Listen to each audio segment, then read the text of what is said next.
Oil is synonymous with the Gulf region, yet it's not often we see new technologies and startups in the energy sector. A new company called CAFU is changing that up by providing fuel on demand via an app directly to customers' vehicles.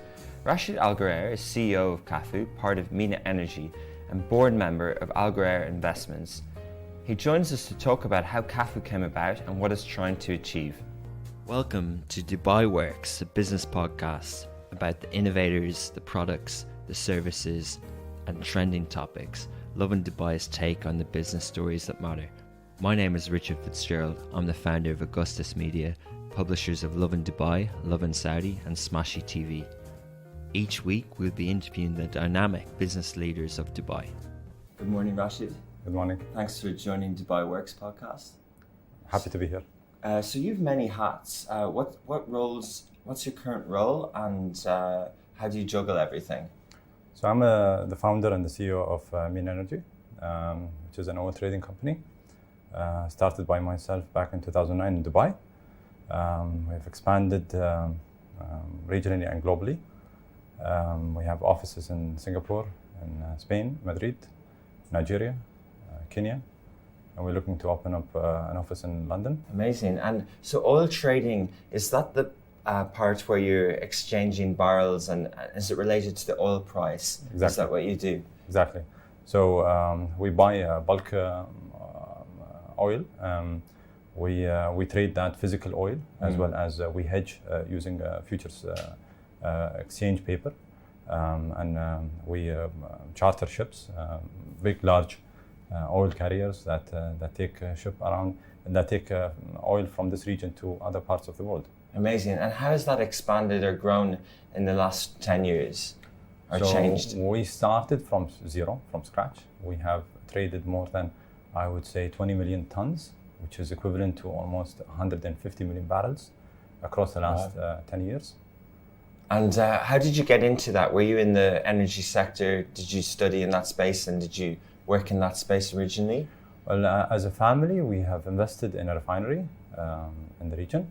And this was back in 2008.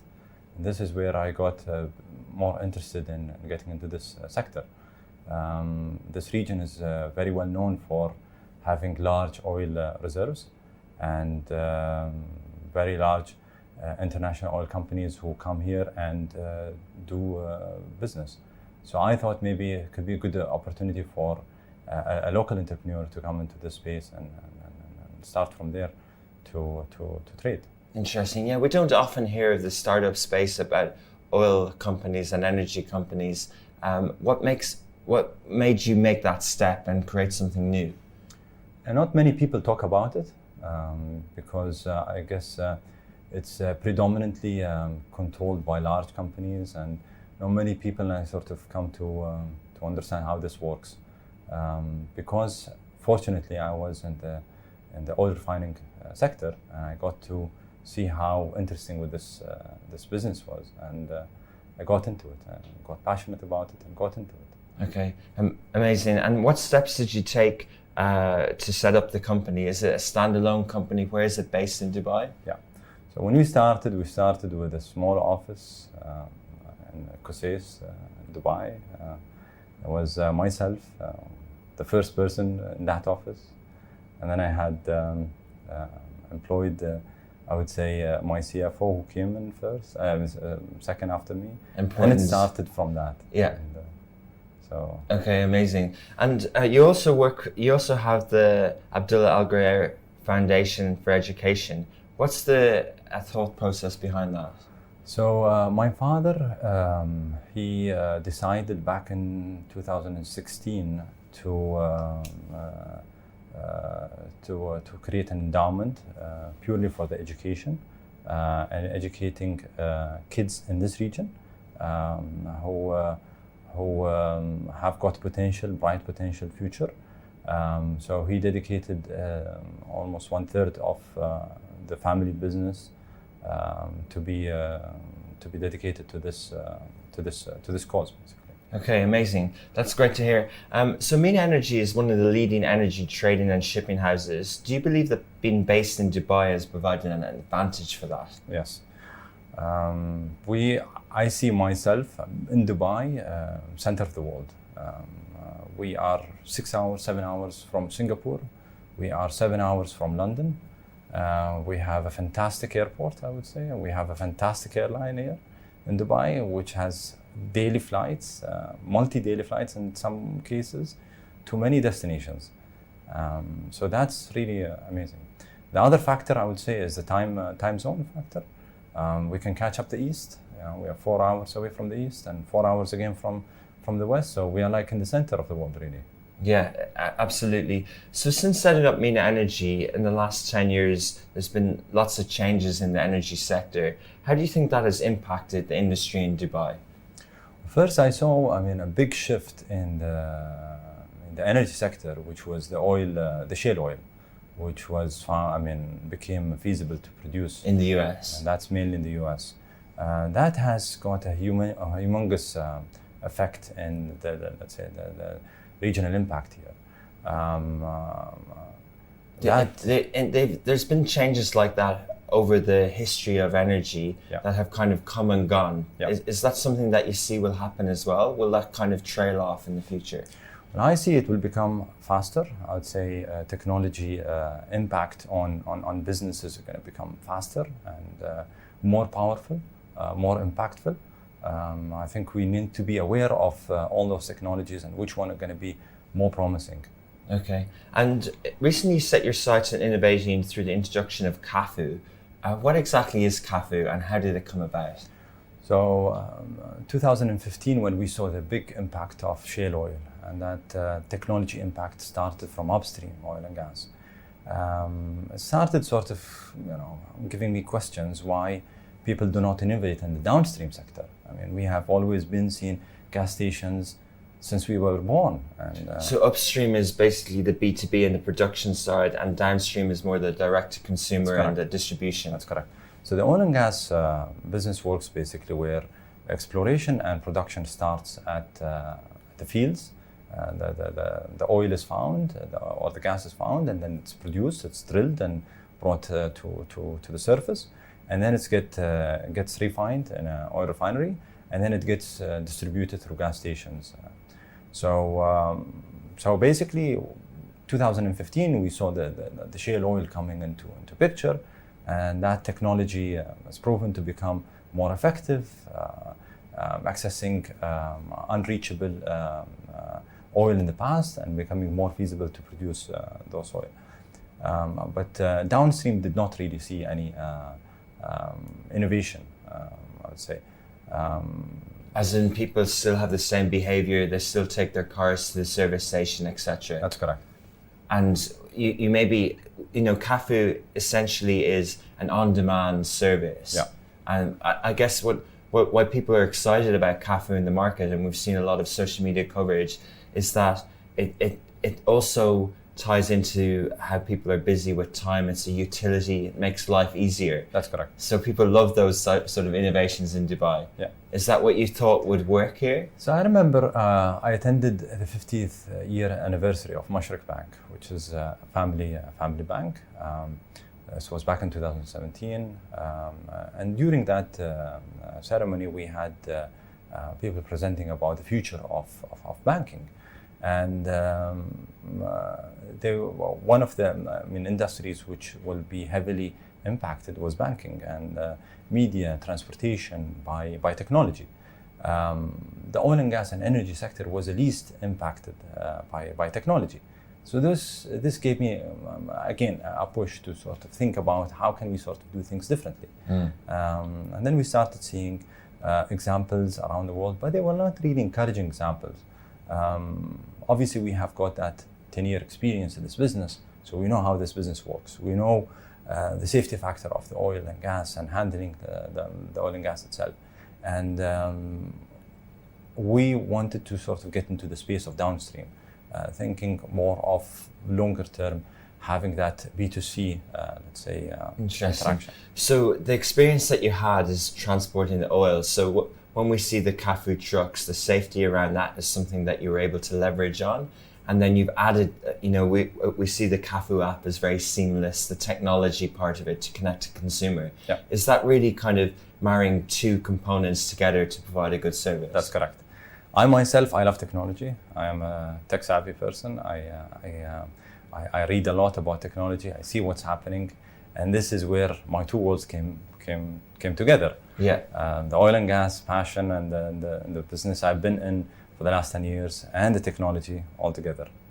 And how has it been received by the people of Dubai? When did CAFU actually launch? So I remember the first car was my car. Okay. And this was back in October, just downstairs there. Yeah. In the parking. In JLT? In JLT. And this was October of 2018. So it's been almost, I would say 9 months, okay. Less than 9 months. Okay, Yeah. So that's a very short period of time. Yeah. And are you happy with how it's gone so far? So far we have, I would say, 500,000 downloads. Wow. We have filled more than 300,000 cars. That's amazing. Vehicles. So yeah, it's been really... What's the range? Is it just in Dubai? Are you expanding across the UAE? So at the moment we serve Dubai, Sharjah and Ajman. Yeah. We serve B2Bs and as well as B2Cs.